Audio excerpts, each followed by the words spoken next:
তুমি যদি অ্যামাজনে বিজনেস শুরু করতে চাও, এই ভিডিওটা না দেখলে 100% ভুল করবে। বেশিরভাগ মানুষ ভাবে সস্তা জিনিস কিনে অ্যামাজনে দিলে প্রফিট আসবে। আমি নিজেও আগে এটাই ভাবতাম, কিন্তু আসল সত্যি হলো একই জিনিস হাজারজন অলরেডি বিক্রি করছে। তুমি ঢুকলেই প্রাইস কমাতে হবে, আর শেষে প্রফিট জিরো।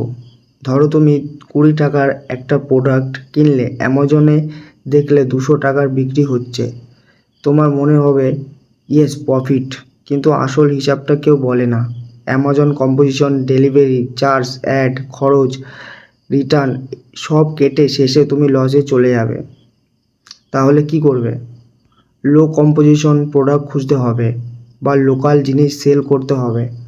আর সবচেয়ে গুরুত্বপূর্ণ, ইনভেস্ট করার আগে প্রপার রিসার্চ করতে হবে। আমি এমন রিয়েল থট নিয়ে ভিডিও বানাচ্ছি, ফলো করো, না হলে আবার একই ভুল করবে।